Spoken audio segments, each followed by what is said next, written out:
Thandwa zami ngibuka la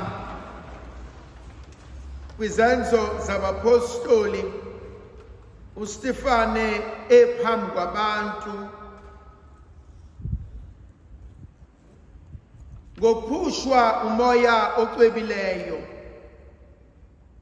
Kodwa uma ngibukisisa kahle le ndaba kaStefane iqala from chapter 6.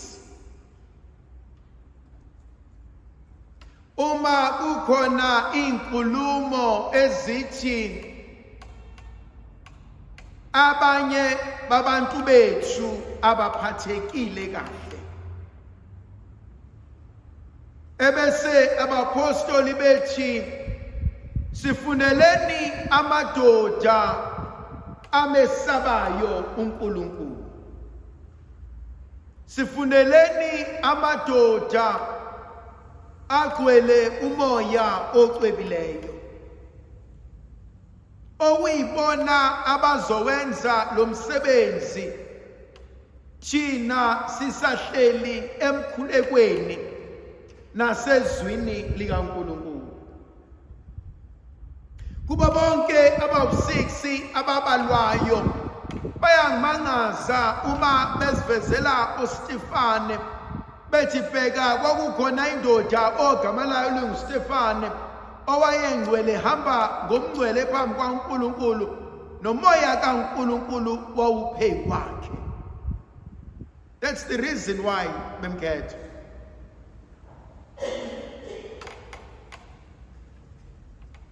Maybe ngibuza ukuthi uma uNkulunkulu wayisebenzisa leyo criteria bangaki kuthina ababeyophumelela.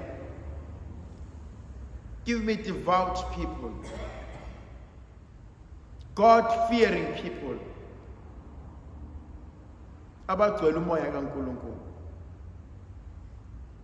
Bangaki abangama phambi kwaNkulunkulu bathi Nkosi ngikwenze konke ngokulunga nangobungcwele.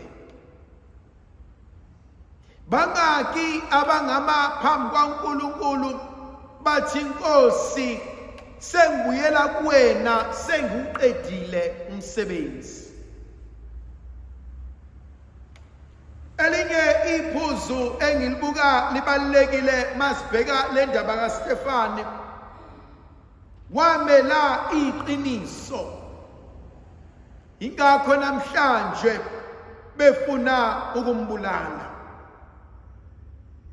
Ngibuka uStefane bezombulalela ukuthi ukholwa enkosini uJesu, bese ngithi bangaki abalinyazwe ukuthi bahambe kahle. Yamazi umuntu mezothi wena avuyitshela, wena avuyitshela ukuthi ungcono, phela ningasitsheli ngosibanibani ingane zakhe ziright, ningasitsheli ngosibanibani bathandwa amadoda abo laba, ningasitsheli ngosibanibani bahamba ngezimoto zikanokusho, ningasitsheli ngosibanibani abalwazi usizi lwasemhlabeni. Zonke lezo zinto zishiwo umuntu onenkinga yokuthi wena into yakho ihamba kahle.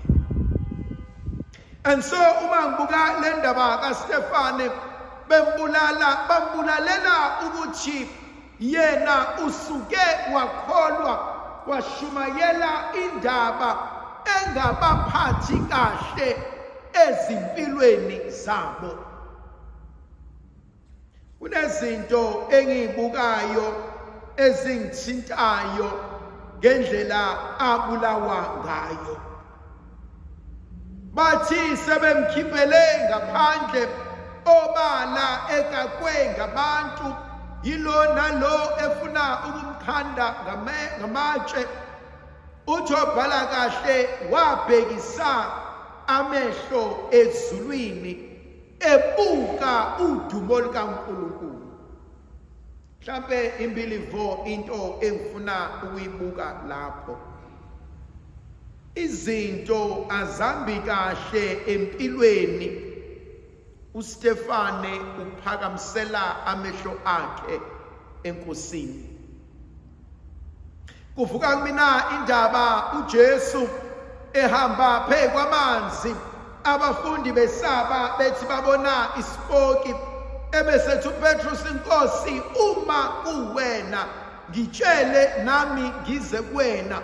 uPetrus uyaphuma uhamba phezu kwamanzi, kodwa amehlo akhe uwabeke enkosini. Uthe mewasusa enkosini wabisha.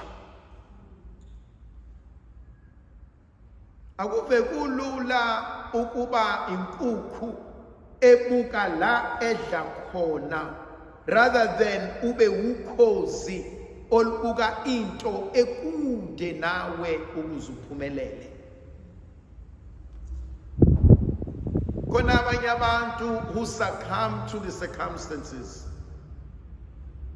abavumela isimo ukuba sibaguqule, abavumela ubuhlungu benhliziyo ukuba bathathe inqumo, bavumele insizi zesikhashana ukuba zishintshe konke ngabo. Yes, bonke ubuhlungu buya enhlizweni. Yes, siyalimala, silimazane, kodwa impilo yomuntu ayipheleli lapho.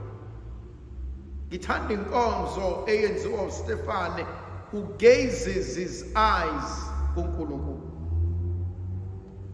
Ngithanda uPetrus, who gazes his eyes kuNkulunkulu. Ahleli phamehlangu.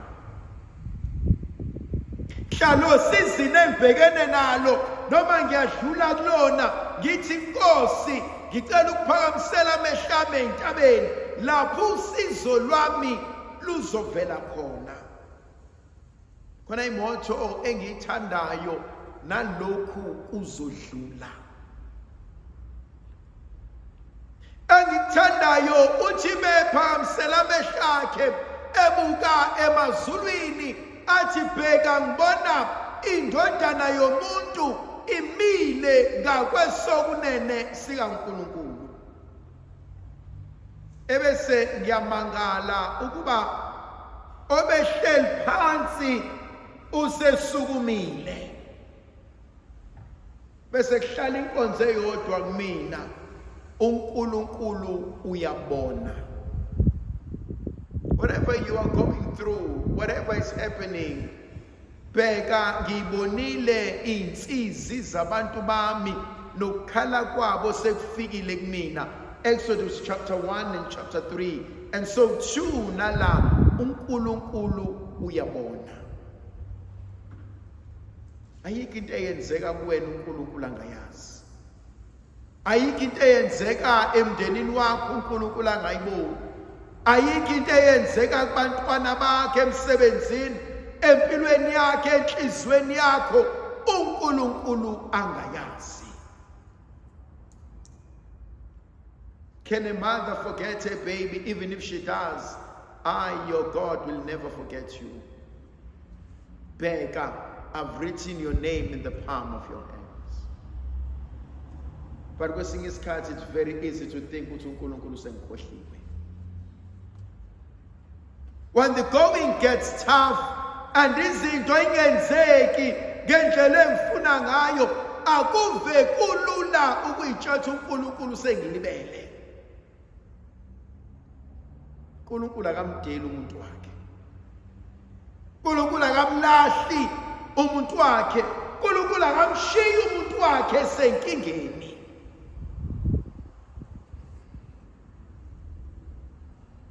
One yonke lento yenzeka, automatically sibuka indawo ezimbili uLukas asikhombisa zona. Ezulwini uNkulunkulu uyabuka, emhlabeni abantu bayabulala. Yangithinta eyenzeka emhlabeni. Wakukhona ababulalayo, emlonyeni kaStefane kuvuka igama elilodwa, nalokhu Nkosi ungababaleli kona. Inkonzo yokuxola noma isimo singavumi. Nalokhu Nkosi ungababaleli kona. Yakwazi ukuxolela umuntu okuhlukumeze iminyaka ngeminyaka. thina lokhu Nkosi uyayathi ubaba uSikhosana khulekela isitha sakho ukuthi uNkulunkulu asibusise. Awukho umkhuleko omnandi wothando when you pray ukuthi Nkosi noma ngingasenzekanga kumina lokho okuhle makwenzeke kusibani bani inhliziyo yami izokwanela. That usually is a prayer for umzali. Athi Nkosi noma ngingasenzekanga kumina kwenzeka abantwaneni bami. Noma ngingasadlanga mina kudla izingane zami. Ngcono kulimale mina kunoma kulimale bona. Last point engifuna ukuyisho. Emazulwini kuyakhalwa, emhlabeni kuyabulawa, emhlabeni uStefane uyaxola, kodwa ukhona oyedwa ohleli oyibuka yonke lento oyijabulelayo. Uyangithusa uSawuli obhala kahle uthi sebeqede konke bayithatha ingubo kaSawuli, ingubo kaStefane bayibeka enyaweni kaSawuli okufakazela ukuba wayiqinisekisa ngokufa kwakhe. Kwesinye isikhathi umuntu okulimazayo akuyena lo oseduze kwakho, oyingozi kakhulu yilo omthumile. Singabuka sixwaye abamkhande ngamatshe, kodwa onecala elikhulu owanika imvume yokuba akhandwe ngamatshe. Khona omunye umuntu omzondayo ngoba uyena okhulumile, omzondayo ngoba uyena ovelile, kodwa inkinga kakhulu ocashile. Ngiyangizwa abantu bedideka ethi ngikhupha usibanibani engenza ukuthi. Bese ngithi mina ukungane lobo ephusheni usangamthwebula umuntu, ngithi nganga mina, kodwa ngithi mase uphupha akuvela usibanibani.